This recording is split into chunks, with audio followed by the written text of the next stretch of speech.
اعوذ باللہ من الشیطان الرجیم بسم اللہ الرحمن الرحیم یا ایہا الذین آمنوا لا تتخذوا اليہود والنصارى اولیاء بعضهم اولیاء بعض ومن یتولہم منکم فإنہ منہم ان اللہ لا یہدی القوم الظالمین۔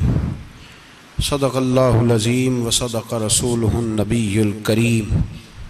ان اللہ وملائکتہ یصلون علی النبی یا ایہا الذین آمنوا صلوا علیہ وسلموا تسلیما۔ اللہم صل علی سیدنا و مولانا محمد معدن الجود والکرم وآلہ وبارک وسلم۔ حمد و صلاۃ کے بعد سورۃ المائدہ چھٹا پارہ ہے، آیت نمبر 51۔ اللہ تبارک و تعالی نے ارشاد فرمایا یا ایھا الذین آمنوا لا تتخذوا اليہود والنصارى اولیاء، اے ایمان والو یہودیوں اور عیسائیوں کو دوست نہ بناؤ۔ یہ مضمون قرآن پاک کی بہت ساری آیات میں، اس آیت کا انداز ذرا تھوڑا نرالا ہے۔ انہیں دوست نہ بناؤ، کیوں؟ اس لیے کہ بعضهم اولیاء بعض، وہ آپس میں ایک دوسرے کے دوست ہیں۔ تمہارے دوست وہ آپس میں ایک دوسرے کے دوست۔ قرآن پاک ہمارے ذہنوں پر بڑی ٹھنڈی، بڑی خوبصورت دستک دیتا ہے۔ اے ایمان والو، انہیں اپنا دوست نہ بناؤ، اس لیے کہ یہودی اور عیسائی آپس میں ایک دوسرے کے دوست ہیں۔ اتنا بھی کافی تھا، لیکن اللہ تبارک و تعالی نے معیار ہی بدل دیا اور اتنا بڑا حکم ارشاد فرمایا۔ اس آیہ مقدسہ نے ہر چیز کو اپنے دامن میں سمیٹ کے رکھ دیا۔ یہودی اور عیسائی کو اپنا دوست نہ بناؤ، اس لیے کہ وہ آپس میں ایک دوسرے کے دوست ہیں۔ تو بات اتنی بھی کافی تھی، لیکن فرمایا اللہ تعالیٰ نے وَمَن يَتَوَلَّهُم مِّنكُمْ، جو تم میں سے انہیں اپنا دوست بنائے گا۔ تمہیں منع کر دیا ہے، ہم نے روک دیا ہے کہ دوست بنانا۔ اور اگر وَمَن يَتَوَلَّهُم مِّنكُمْ، جو تم میں سے، وَمَن يَتَوَلَّهُم مِّنكُمْ، جو بھی تم میں سے انہیں اپنا دوست بنائے گا فَإِنَّهُ مِنْهُمْ، تو وہ انہی میں سے ہے۔ تمہیں بتا دیا ہے کہ دوست یہودی اور عیسائی کو کبھی دوست بنانا، اور اگر بناؤ گے تو پھر تم، اور پھر جو قرآن مجید نے بات اس آیہ مقدسہ کو جو ختم فرمایا تو فرمایا ان اللہ لا یہدی القوم الظالمین، بے شک اللہ ظالموں کی قوم کو ہدایت نہیں دیتا۔ ظلم کرنے والوں کے نصیب میں ہدایت نہیں ہوتی۔ وہ ظلم کرتے رہتے ہیں اور انہیں سمجھایا جائے تو مانتے بھی نہیں، اس لیے کہ ہدایت ان کا نصیب نہیں ہوتی۔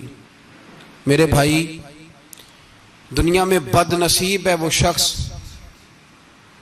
جو غلطی کرتا ہے اور پھر مانتا بھی نہیں، اور دنیا میں کم ظرف ہیں وہ لوگ، کم ظرف جو اپنے ظالم ہونے کے باوجود ظلم پر وضاحتیں پیش کرتے ہیں، اپنی غلطیوں کا اعتراف کرنے کی بجائے ان پر دلیلیں دیتے ہیں، چھوٹے ظرف کے لوگ۔ اللہ تبارک و تعالیٰ نے فرمایا یہودی اور عیسائی کو کبھی دوست نہ بنانا۔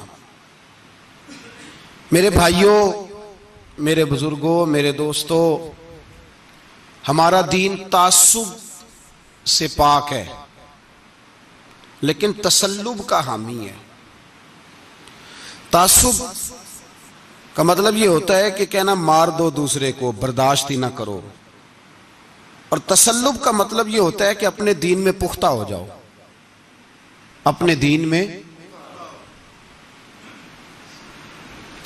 میں پکے ہو جاؤ۔ اب ہم نا ہر روز نماز کی نیت باندھتے ہیں، اللہ اکبر، سورۃ فاتحہ پڑھتے ہیں، اہدنا الصراط المستقیم صراط الذین انعمت علیہم، اتنی بھی بات بڑی تھی، کافی تھی۔ اے اللہ ہمیں صراط مستقیم پہ چلا اور ان لوگوں کے رستوں پہ چلانا جن پر تو نے انعام کیا. بڑی بات تھی، مثبت بات ہو گئی، منفی بات کی ضرورت نہ تھی. لیکن اللہ تبارک و تعالیٰ نے فرمایا کہ جہاں تم مجھ سے یہ دعا مانگو نا کہ صراط الذین انعمت علیہم، یا اللہ ان لوگوں کے رستوں پہ چلا جن پر تو نے انعام کیا، انبیاء، صلحاء، اتقیاء، صوفیاء، اولیاء. جہاں یہ دعا مانگنی ہے نا، ساتھ ایک اور بات بھی تم نے کرنی ہے. وہ کیا ہے؟ غیر المغضوب علیہم ولا الضالین. اے اللہ ان سے ہمیں بچا جن پر تیرا غضب ہوا، ان کے رستے پہ نہ چلانا جن پہ تیرا غضب ہوا اور جو گمراہ ہو گئے. اب دو باتیں سمجھ میں آئیں کہ مومن کو اپنے عقیدے سے پیار کرنا ہے اور کافر کے عقیدے سے اظہار بیزاری کرنا ہے. ان کے نظریے سے، ان کے عقیدے سے نفرت کرنی ہے. کافر کے عقیدے اور نظریے سے، اس کا کیا مطلب ہے؟ تسلب کا مطلب ہوتا ہے اپنے دین میں پکا ہونا. دو تین جملوں میں بات سمجھاتا ہوں، اگر آپ کی سمجھ میں آئی تو بڑا بہتر ہوگا. دو تین جملوں میں تسلب، پکا ہونا، اس کا کیا مطلب ہے؟ اس کا مطلب یہ ہے کہ اپنی آنکھوں پر جو تم نے اینک لگانی ہے وہ دین کی اینک لگانی ہے. جو چیز بھی دیکھنی ہے وہ دین کی آنکھ سے دیکھنی ہے. جو کچھ بھی تم نے چاہنا ہے، بڑی بات کر رہا ہوں اگر آپ سمجھے تو، جو بھی تم نے دیکھنا ہے دین کی اینک سے دیکھنا ہے. جو تم نے چاہنا ہے وہ دین کے دل کے ساتھ چاہنا ہے، اور جو تم نے سوچنا ہے وہ دین کے دماغ کے ساتھ سوچنا ہے. اس کا ترجمہ اقبال نے کیا، کہنے لگے قوم مذہب سے ہے، مذہب جو نہیں. قوم کس سے ہے؟ قوم مذہب سے ہے، مذہب جو نہیں. اور فاضل بریلوی کہتے ہیں دہن میں زبان تمہارے لیے اور بدن میں ہے جان تمہارے لیے. ہم آئے یہاں تمہارے لیے تو اٹھیں بھی وہاں تمہارے لیے. اپنی ہر چیز، ہر نقطہ نظر میں پہلے دین، اس کے بعد کوئی اور. کافر کے عقیدے سے ہمارے زمانے میں نا فلسفی، منطقی، ادیب، شاعر، ملنگ، تلنگ، یہ بڑی جماعتیں. کھچڑی ہے، کھچڑی. اب وہ کھچڑی ایک نیا درس دیتی ہے. وہ کھچڑی یہ کہتی ہے کہ یہ سارے اللہ کو پکارتے ہیں، سارے اسی کے نام ہیں.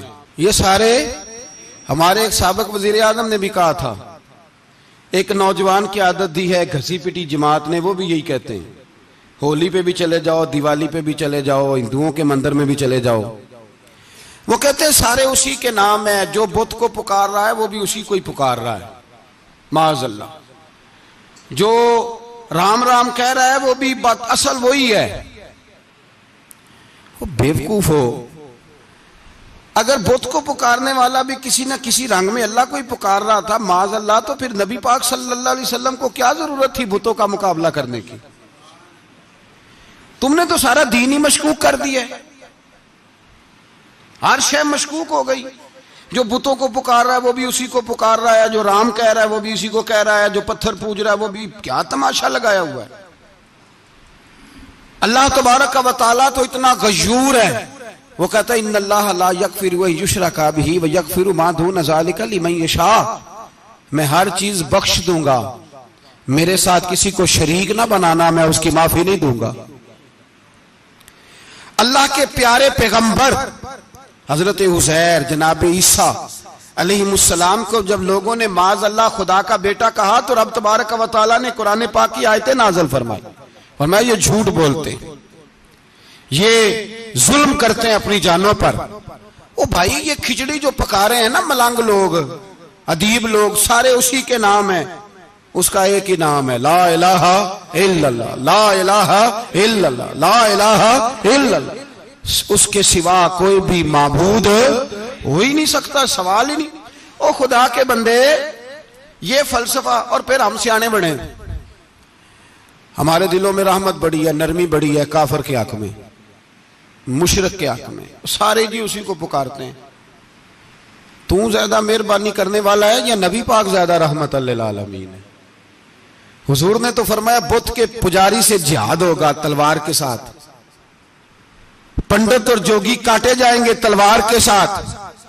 جو اللہ تبارک و تعالیٰ کی توحید میں کسی کو شریک کرے گا مسلمان اس کے خلاف اٹھیں گے.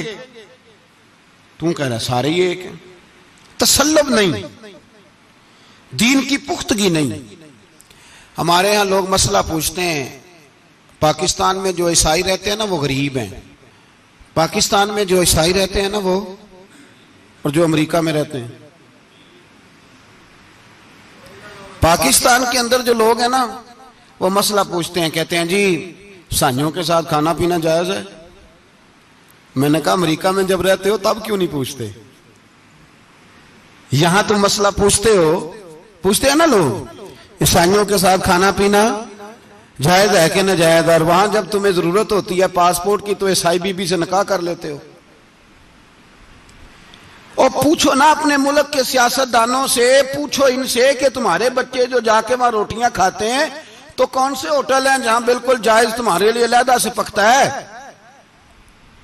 وہ جو تم نے وہاں رشتہ داریاں کی ہوئی ہیں، تمہارے بچے وہاں رہ رہے ہیں تو وہاں مسئلے نہیں یاد؟ اگر ایک غریب نالی صاف کرنے والا عیسائی آئے تو اس کے بارے میں فتویٰ ہے کہ اس کے ساتھ روٹی نہیں کھانی، اور ٹرمپ آ جائے تو پھر کوئی مولوی مسئلہ نہیں پوچھتا کہ اس کے ساتھ کھانا جائز ہے کہ ناجائز ہے. ہمارا وہ جو کفر کے معاملے میں اظہار بیزاری تھا، نفرت کافر کے عقیدے سے، ہم کبھی نہیں کہتے کہ عیسائیوں کے مندروں کو آگ لگا دو. کبھی جلوس لے کے گئے ہیں کہ مندر گرانا ہے؟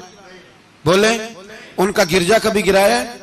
ہندو کا مندر، مرزئی کی عبادت گاہ، اقلیت قرار دے دیا، ٹھیک ہے جہاں عیسائی علیحدہ سے اپنا کام کر رہے ہیں تم بھی کرو. لیکن ہم ان کے عقیدے کے کبھی بھی حامی نہیں ہو سکتے. اگر کہیں کہ عیسائی بھی صحیح کہہ رہا ہے، حضرت مریم کو اللہ کی بیوی کہہ رہا ہے، جناب عیسیٰ کو اللہ کا بیٹا کہہ رہا ہے، اور تو کہے سارے اسی کے نام ہیں،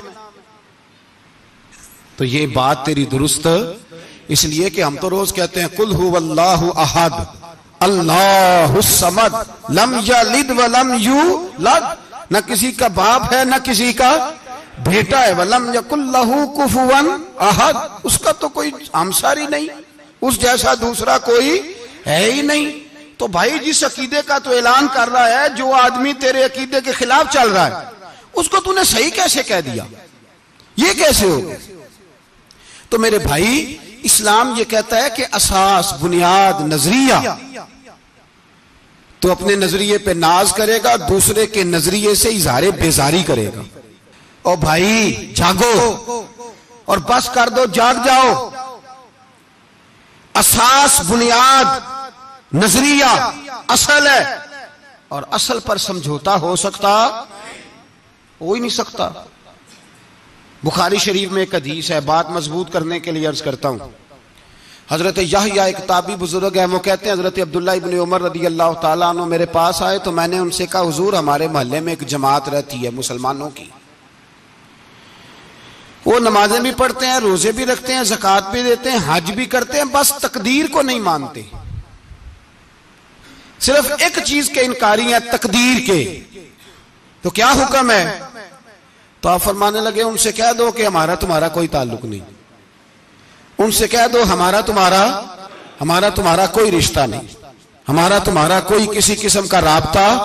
اور فرمایا ان کو بتا دینا کہ رسول پاک کے صحابی نے فتویٰ دیا ہے جتنی مرضی نمازیں پڑھو، جتنے مرضی روزے رکھو، اور احد پہاڑ کے برابر اگر تمہارا دل کرے تو صدقے کرو، پر تمہارا کوئی عمل اللہ کی بارگاہ میں قبول نہیں جب تک تمہارا عقیدہ صحیح نہیں، جب تک تمہارا نظریہ ٹھیک نہیں، اتنی دیر تک کوئی عمل اللہ کی بارگاہ میں تمہارا قابل قبول نہیں. اساس پر، بنیاد پر کوئی سمجھوتا ہو سکتا؟ بنیادوں پر سمجھوتے نہیں ہوتے بھائی. اور ایک ہوتا ہے گناہگار، ایک ہوتا ہے غدار. گناہگار اور غدار میں بڑا فرق ہوتا ہے. ایک آدمی شراب پیتا ہے، کسی نے اس کو منع کیا تو اس نے کہا یار میری غلطی ہے، آئندہ نہیں پیوں گا، وہ گناہگار ہے. ایک نے کہا نہیں پینی چاہیے، وہ کافر ہے. ایک نماز نہیں پڑھتا، اس کو کہا پڑھ، بہانے لگاتا ہے کپڑے نہیں صحیح، رمضان سے شروع کروں گا، کوشش ہے بس، وہ گناہگار ہے. ایک کہتا ہے نماز پڑھنی نہیں چاہیے، وہ کافر ہے. ایک کے جیب میں پیسے تھے، حج کرنے نہیں گیا، بہت بڑا گناہ کیا۔ ایک کہتا ہے حج کرنا ہی نہیں چاہیے، وہ کافر ہو گیا۔ او بھائی گناہگار اور ہوتا ہے، غدار، دونوں میں فرق ہے۔ اب تو غداریاں ہو رہی ہیں، سرے عام حملے ہو رہے ہیں، حکومتوں پر پریشر ہے۔ یورپ 1 منٹ سے پہلے مرزئی کو ویزا دیتا ہے، قادیانی کو ویزا دیتا ہے۔ یہ سپر کافر ہیں قادیانی اور مرزئی، اور بڑی ذمہ داری سے کہہ رہا ہوں، یہ کل بھی کافر تھے، آج بھی، کل بھی کافر تھے اور آج بھی، اور قیامت تک۔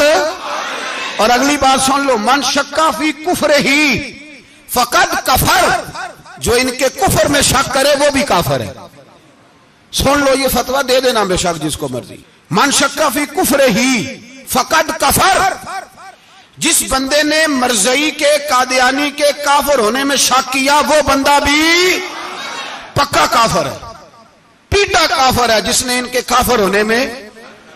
تو جڑے آکر سانو پتہ ہی نہیں لگا اسی کی کر بیٹھے، ان کے لیے کوئی قانون نہیں۔ وہ جس نے کہا ہے نا مرزئی اس کا قانون بدلنا ہے، اس کو ایک پرچی تیری میری بھی شامل ہے۔ ایسے نہ کہنا کہ وہ بڑے بے ایمان نکلے، کافر نکلے، تو نے بھی ٹھپا لگایا ہے، تو ساتھ ہے، تو شامل ہے۔ جب قومی اسمبلی میں یہ قرارداد پیش ہو رہی تھی تو ان کو ووٹ دینے والے ان کے گناہ میں شریک تھے، مجرم تھے، ساتھ شامل تھے، ان کو معافی نہیں ملے گی، ان کو لمبی توبہ کرنی پڑے گی اللہ کی بارگاہ میں، انہیں آنسو بہانے پڑیں گے ان کو ٹھپے لگانے کی وجہ سے۔ بچ نہ جایا کرو کہ حکمران برے ہیں تو ہم بڑے نیک پرہیزگار ہیں، ٹھپے لگانے والے ساتھ شریک ہیں جرم، کہتے پتہ ہی نہیں چلا۔ کیسے پتہ نہیں چلا؟ کیسے پتہ نہیں چلا؟ یہ تو جو مدہوش ہوتے ہیں انہیں پتہ چل جاتا ہے یہ نبی پاک کی عزت کی بات ہو رہی ہے۔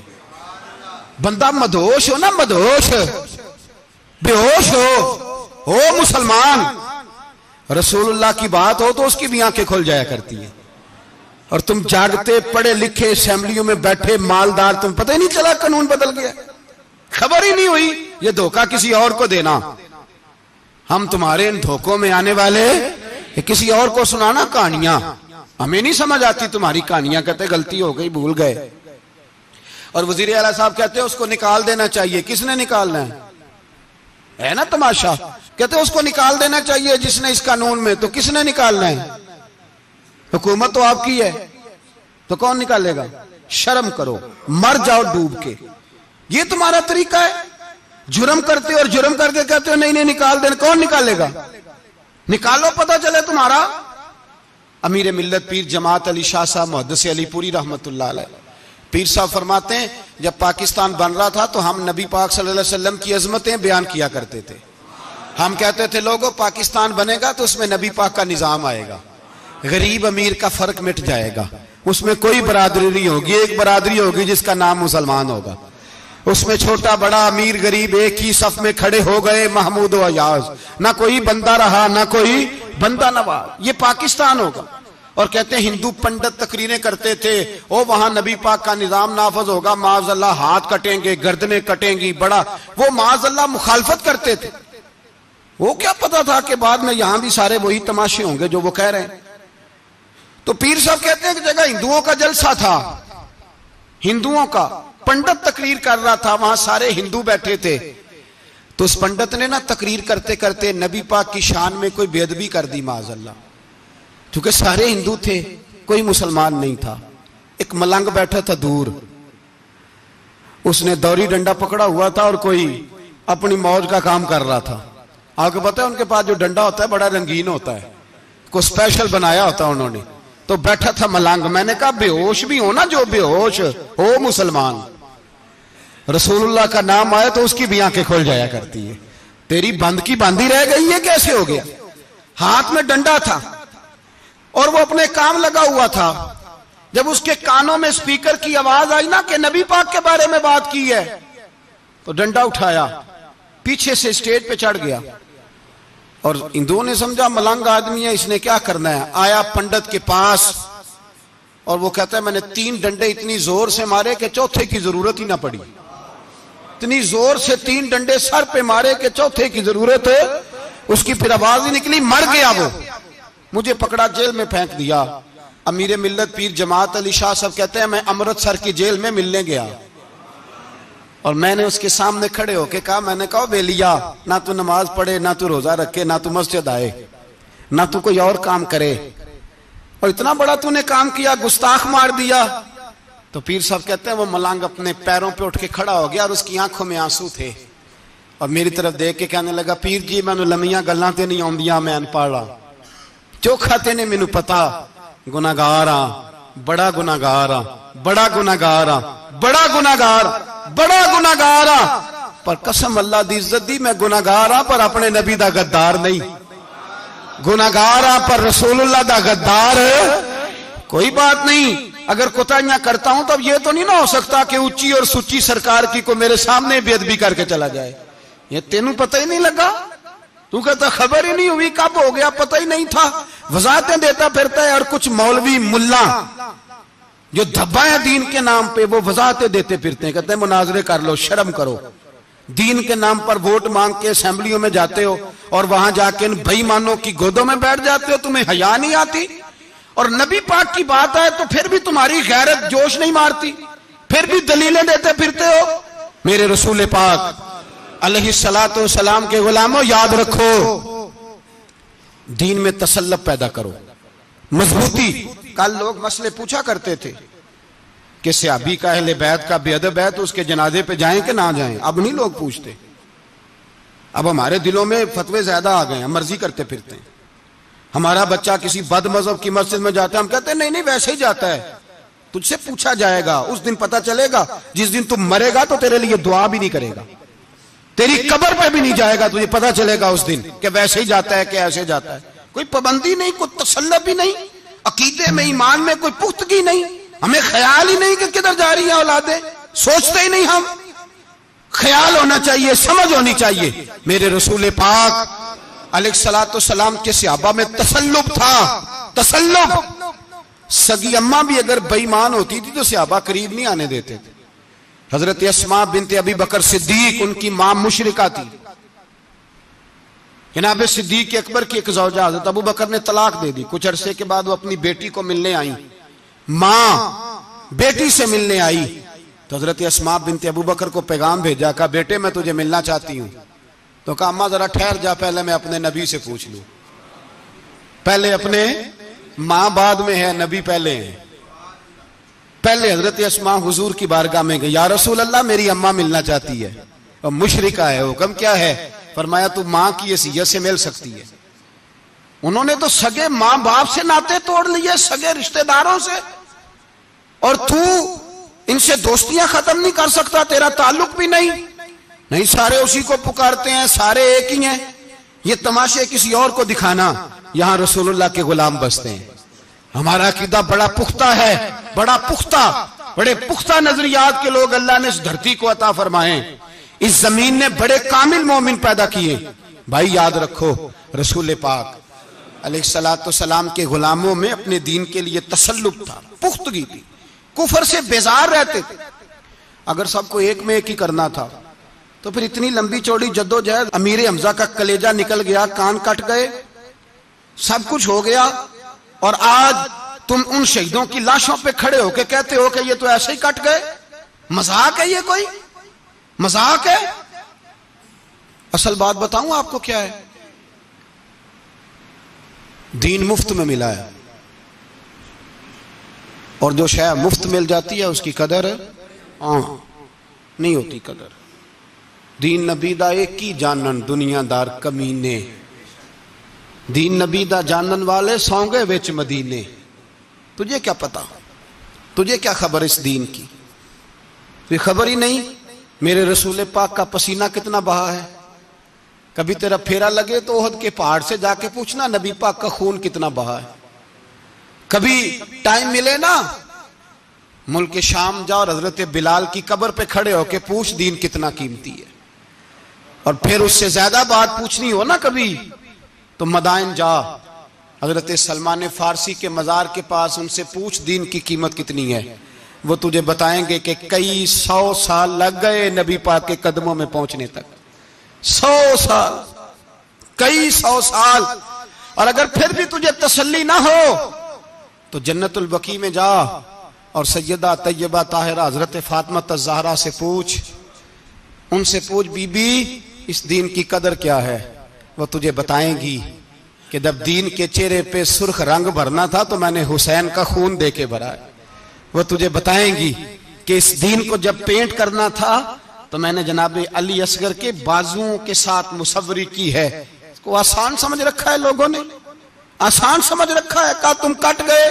اور آج اٹھنے والا صوفی اور درویش کہتا ہے سارے ایک ہی ہیں، سارے اسی کو مانتے ہیں۔ جس سیاستدان کا دل کرتا ہے وہ جا کے مندروں میں پوجا کر آتا ہے، جس کا دل کرتا ہے وہ جا کے ہندوؤں کی ہولی اور دیوالی میں شریک ہو جاتا ہے۔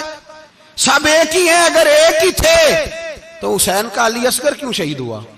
اگر سب ایک ہی تھے تو جناب علی اکبر کیوں شہید ہوئے؟ سارے ایک ہی تھے تو پھر ٹھیک ہے، مست رہنا چاہیے تھا۔ یہ مذاق ہے اتنی قربانیاں؟ شرم ہی نہیں آتی بات کرتے ہوئے؟ جاگو اور اپنے دین کو سمجھو۔ میرے رسول پاک علیہ الصلوۃ والسلام نے جو دین دیا اس میں تسلب ہے، تسلب، کفر سے بیزاری۔ کتنی بیزاری؟ حضرت ام حبیبہ رضی اللہ تعالیٰ عنہ ام المومنین ہے، یہ ہماری اماں ہیں۔ ام، ماؤں کے نام تو بچوں کو آنے چاہیے نا، یہ مومنوں کی ماں ہیں، ابو سفیان کی بیٹی ہیں۔ حضرت ابو سفیان رضی اللہ تعالیٰ عنہ کی بیٹی نبی پاک کی زوجہ ہیں، جناب امیر معاویہ رضی اللہ تعالیٰ عنہ کی سگی بہن حضور کی زوجہ تھی، بہت بڑے امیر باپ کی بیٹی تھی۔ مدینے جب آئیں تو نبی پاک کے گھر میں غربت دیکھی، آزمائش دیکھی، کئی کئی دنوں کے فقر اختیاری کے جلوے دیکھے۔ ابو سفیان ایک مذاکرات کے سلسلے میں مدینے آئے اور کہتے ہیں میں نے سوچا سیدھا اپنی بیٹی کے گھر جاتا ہوں، تو کہتے ہیں میں حضرت ام حبیبہ کے صحن میں داخل ہوا تو چارپائی پہ بستر بچھا ہوا تھا، اور ام حبیبہ ایک سائیڈ پہ بیٹھ کر تو سوئی دھاگے کے ساتھ کوئی کام کر رہی تھی۔ ابو سفیان کہتے ہیں میری بیٹی کی نظر پڑی تو ام حبیبہ جلدی سے اٹھی، اٹھ کے بستر جو چارپائی پہ بچھا ہوا تھا وہ بستر اٹھایا، لپیٹا، اندر لے گئی۔ بعد میں باہر آئیں تو میں نے بیٹی کے سر پہ ہاتھ رکھا، میں نے کہا بیٹی میں سمجھ گیا ہوں، بستر پہ میری نظر پڑی ہے، لگتا ہے کئی سال پرانا ہے، پیوند بھی لگے ہوئے ہیں، تو اس لیے اندر رکھا ہی ہے کہ پرانے بستر پہ باپ کو بٹھاؤں گی، اس لیے رکھا ہی ہے۔ تو بیٹی امیر گھر سے آئے تو غریب گھر میں اس کی شکایتیں ختم نہیں ہوتی، پر دین کے ساتھ تسلب ام المومنین کا، پختگی اور کفر سے بیزاری۔ کہنے لگی ابا جی ابھی آپ کافر ہیں نا، تو آپ کی سوچ ابھی بدلی نہیں، میں اس لیے نہیں بستر اندر رکھ کے آئی کہ آپ کے قابل نہیں تھا، میں تو اس لیے رکھا ہوں کہ وہ میرے نبی کا پاک بستر ہے اور آپ ناپاک ہیں۔ وہ پاک بستر ہے، انما المشرکون نجس، مشرک ناپاک ہوتا ہے، باپ ہونا علیحدہ بات ہے، لیکن میرے دل میں باپ کی قدر بعد میں ہے میرے دل میں، اور رسول اللہ کے بستر کی قدر پہلے ہے، رسول اللہ کی نہیں، رسول اللہ کے بستر کی قدر کہ باپ بیٹھ نہ جائے۔ اتنی نفرت مشرک سے، اتنا اظہار، وہ باپ بھی ہو تو اتنی نفرت، لوگوں نے پیچے ڈالے ہوئے ہیں پیار کے، محبت کی پینگیں چڑھا رہے ہیں، اور سارے یہ کہیں گے سب صحیح ہے، اور ہمارے دلوں میں نرمی۔ ہمارا اپنا جوان باہر جاتا ہے، وہ یہ نہیں دیکھتا کہ میں جس سے شادی کرنے لگا ہوں نیشنلٹی زیادہ ضروری ہے کہ ایمان، پیسے زیادہ ضروری کہ ایمان، دین زیادہ ضروری کہ دولت۔ عجیب تماشا ہے، بیچتے پھرتے ہیں، فار سیل کر دیا مذہب کو، تسلب ہی نہیں، کوئی خیال ہی نہیں، توجہ ہی نہیں ہماری۔ میرے رسول پاک علیہ الصلوۃ والسلام کے صحابہ یوں چٹان تھے دین کے معاملے میں، اپنا پیارا بھی سامنے آتا تھا تو کافر سمجھ کے قتل کر دیتے، اس لیے کہ وہ سمجھتے تھے قوم مذہب سے ہے، مذہب جو نہیں تم بھی نہیں، اگر دین نہیں رہے گا تو کوئی شے باقی نہیں رہے، یاد رکھنا اگر دین نہیں رہے گا۔ میرے حبیب پاک علیہ الصلوۃ والسلام کے غلاموں کا یہ حال تھا۔ احد کے اندر افواہ پھیل گئی کہ حضور شہید ہو گئے، حضرت انس بن مالک کے چچا تھے انس بن نضر رضی اللہ تعالیٰ عنہ، جب افواہ پھیلی نا حضور شہید ہو گئے تو جناب انس بن نضر اٹھے، تلوار پکڑی، صحابہ سے کہنے لگے یہاں کیوں بیٹھے ہو؟ کہا حضور شہید ہو گئے تو ہم کیا کریں؟ فرمایا حضور شہید ہو گئے تو ہم زندہ رہ کے کیا کریں گے؟ یہاں کیوں بیٹھے ہو؟ ہمارا جینا بھی مصطفیٰ کے لیے، مرنا بھی مصطفیٰ کے لیے۔ اگر حضور علیہ السلام وصال کر گئے تو اٹھو، ان بے ایمانوں سے لڑتے ہیں جنہوں نے مصطفیٰ کو شہید کیا ہے، اٹھو۔ حضرت انس بن نضر میدان میں نکلے، اس طرح لڑے کہ صحابہ کہتے ہیں نہ زخموں کی پرواہ، تیر برستے رہے پرواہ کوئی نہیں، تلواریں چلتی رہیں پرواہ کوئی نہیں، ان کے وجود پر نیزوں کے زخم آتے رہے پرواہ کوئی نہیں۔ حضرت انس بن نضر اتنا لڑے کہ شہید ہو گئے، اور جب شہادت کے بعد ان کی لاش دیکھی تو 80 زخم نظر آئے، تلواروں کے، نیزوں کے 80 زخم۔ حضور کے لیے ان لوگوں نے جانیں دے دی، پرواہ نہیں کی۔ یہاں اس مسئلے کو ہمارے ہاں لوگ سمجھتے ہی نہیں۔ ختم نبوت کا مسئلہ بڑا حساس مسئلہ ہے۔ ما کان محمد ابا احد من رجالکم ولکن رسول اللہ وخاتم النبیین۔ ہم ختم بھی پڑھے نا کسی کا تو اس میں بھی ختم نبوت والی آیت پڑھتے ہیں، اس لیے کہ یہ بنیادی مسئلہ ہے۔ ہم لوگوں کو بتاتے ہیں کہ جو مرنے والا گیا ہے نا دنیا سے، وہ نبی پاک کی ختم نبوت کا اعلان کرتا ہوا گیا ہے۔ ہم لوگوں کو یہ بات بتلاتے ہیں، میرے حبیب پاک علیہ السلام کی 150 کے قریب حدیثیں ہیں کہ میں آخری نبی ہوں، میرے بعد کوئی نبی نہیں ہے۔ 150 کے قریب حدیثوں میں حضور نے ارشاد فرمایا، جگہ جگہ محبوب پاک نے وضاحت فرمائی کہ میں آخری نبی ہوں، میرے بعد کوئی نبی ہو سکتا، وضاحت۔ اور ہمارے علماء نے لکھا ہے جو دعویٰ کرے کہ میں نبی ہوں، اور جس بندے نے اس سے یہ کہا کہ چل کوئی دلیل دکھا، وہ بھی کافر ہو گیا، وہ بھی کافر۔ کیوں تو نے یہ سوال کیا؟ یہ حساس نوعیت کا مسئلہ ہے۔ میرے رسول پاک علیہ السلام کے غلاموں نے ایک پیغام دیا ہے ہمیں، اس پیغام کو یاد رکھنا۔ حضرت سعد بن ربیع رضی اللہ تعالیٰ عنہ کو احد کے میدان میں اتنے زخم لگے کہ اٹھا نہیں جاتا تھا۔ نبی پاک صلی اللہ علیہ وسلم نے فرمایا جاؤ کو میرے سعد بن ربیع کا پتہ کرو وہ کہاں ہے۔ صحابہ آئے تو فرماتے ہیں جب ہم ان کے پاس پہنچے تو ان کی روح پرواز کر رہی تھی، آخری لفظ انہوں نے ادا کیے، کہنے لگے ادھر آؤ صحابہ، ادھر آؤ، میری وصیت سن لو۔ ہم قریب گئے، ہم نے کہا شاید بچوں کے بارے میں، اولاد کے بارے میں، گھر کے بارے میں کوئی وصیت کریں گے۔ تو حضرت سعد بن ربیع نے وصیت فرمائی، کہنے لگے جا کے نبی پاک کے غلاموں کو میرا پیغام دے دینا، جا کے امت مسلمہ کو میرا پیغام دے دینا کہ مسلمانوں اگر تم میں سے ایک بھی زندہ ہوا اور نبی پاک کی ناموس پر کوئی حرف آیا تو پھر اللہ کی بارگاہ میں تمہارا کوئی عذر قبول نہیں کیا جائے گا۔ یہ میدان احد میں سر سے لے کر پاؤں تک زخم لگے ہوئے ایک صحابی کا پیغام ہے امت مسلمہ کے نام۔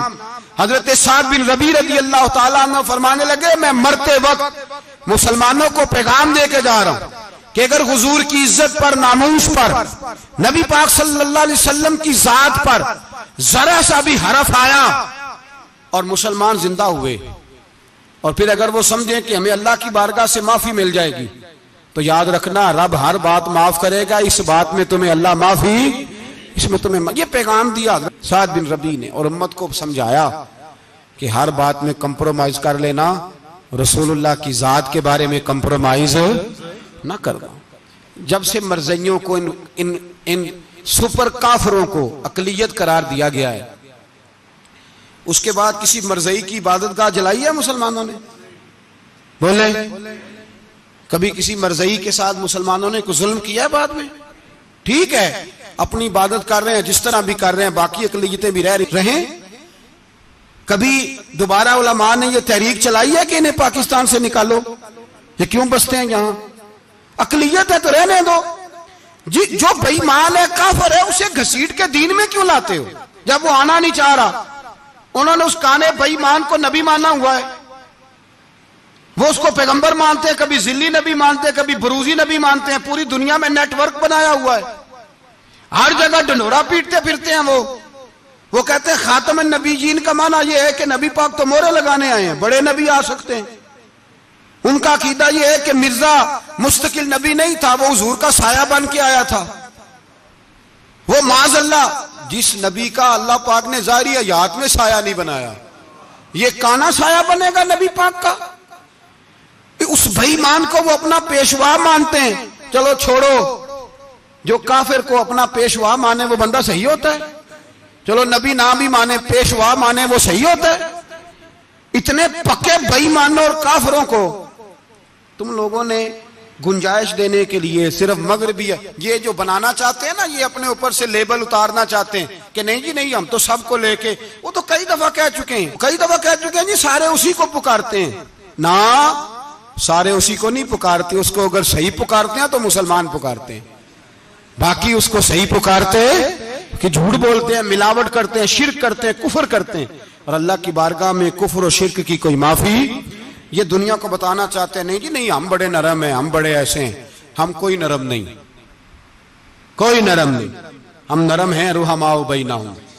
لیکن اگر عقیدوں کو چھیڑو گے، رسول اللہ کی عزت اور ناموس اور ختم نبوت کو چھیڑو گے، تو اقبال کہتے ہیں ہم بڑے نرم ہیں، اتنے نرم ہیں جیسے ریشم ہوتا ہے، ہو ہلکا ہے یاراں تو بریشم کی طرح نرم، اور رزم حق و باطل ہو تو فولاد ہے مومن.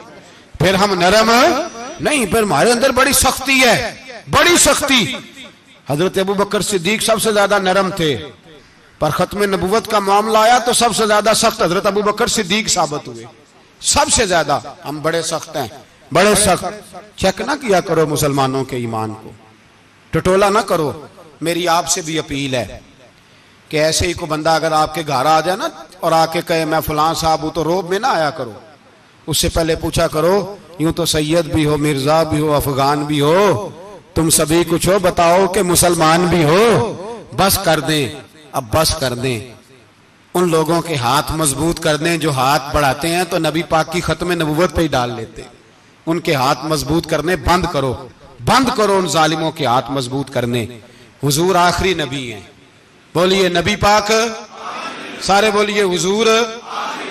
حضور کے بعد جو کسی اور کو نبی مانے وہ کل بھی کافر تھا، آج بھی، قیامت تک وہ. جو اس کے کفر میں شک کرے وہ بھی، جو مرزائی قادیانی کے کفر میں شک کرے وہ بھی کافر ہے. مر جائے تو مسلمانوں کے اس قبرستان میں اس کا دفن ہونا جائز ہے، مسلمان کا اس کے لیے تعزیت کرنا جائز ہے، مسلمان کا اس کے دل اس کے حق میں نرمی پیدا کرنا جائز ہے. نہیں، مسلمان کا اس شخص کے بارے میں کسی قسم کی گنجائش دینا جائز ہے. کل بھی کافر تھے، آج بھی کافر ہیں، قیامت تک کافر رہیں گے. مسلمان وہ رہے گا جو کہے گا کہ نبی کی ہر شان کو ہم مانتے ہیں، حضور خاتم النبیین ہے، زبان سے اقرار کرتے ہیں اور دل سے اس پر ایمان لاتے ہیں، وہ بندہ مسلمان رہے گا. ہم حکومتوں کو سمجھاتے ہیں اپنی قبریں خراب نہ کرو، اپنی آخرت تباہ نہ کرو. نہ بات تھوڑا سا وقت ہے، تمہارے باپ دادا مر گئے، ان کا نام بھی کوئی نہیں لیتا، تم بھی دنیا سے جاؤ گے. خدا را ہم تمہیں سمجھاتے ہیں، ہم درد مندانہ اپیل کرتے ہیں، اپنی آخرت بچاؤ. یہ اسمبلیاں چند روزہ، یہ حکومتیں چند روزہ. ادھر جا کے دیکھ لو شدرے میں وقت کا بادشاہ لیٹا ہے، لیکن کوئی نہیں جاتا. بادشاہ تھا، اٹھتا تھا تو دنیا اٹھتی تھی، بیٹھتا تھا تو دنیا بیٹھ جاتی تھی. آج ہمارے بہت سارے نوجوانوں کو پتہ نہیں کہ اس کسی بادشاہ کی قبر بھی ہے، بہت بڑا مقبرہ بنا، بڑی سیرگاہ بنی ہے، پر کوئی جاتا نہیں. چند قدم راوی کراس کر کے دیکھ لو، داتا علی اجمیری لیٹے ہوئے. ایک دن کے لیے بھی چھوٹی سی اسمبلی کے ممبر بھی نہیں بنے. میراں نہ امیراں دے دیوے بلدے نہیں صدا فقیراں دے. نہ وہ والی حکومت کرو جس کے بعد تمہاری فاتحہ بھی کوئی نہ پڑھے. اور جا کے دیکھ لے داتا صاحب کی قبر کے چاروں جانب پھٹیاں لگی ہوئی ہیں، سارا دن ساری رات اللہ کا قرآن پڑھا جاتا ہے، دن رات وہاں درود پڑھے جاتے ہیں، ان کو اصالِ ثواب کیا جاتا ہے. یہ والی زندگی جی، واپس آ جا، نہ اپنی آخرت خراب کر، بچ جا. وقت کی حکمران لوٹ آ، رسول اللہ کے قدموں میں بیٹھو، اعلان کرو، بغاوت کرو نبی پاک کے دشمنوں کے خلاف، اور حضور کے سچے غلام بن کے جیو. اگر سچے غلام بنو گے تو حضرت عمر بن عبدالعزیز کی طرح تمہارے تذکرے ممبروں پہ رہیں گے. اور اگر غداری کرو گے، غداری، تو یزید کی طرح تمہاری اپنی اولادیں بھی تمہارا نام نہیں لیں گی، اپنی اولادیں بھی تمہارے تذکرے چھوڑ جائیں گی. یاد رکھنا اللہ کی لاٹھی بڑی بے آواز ہے. کل من علیہ فان، فنا کر دیتا ہے ہر چیز کو. دعا ہے اللہ ہمیں سمجھنے کی توفیق عطا فرمائے.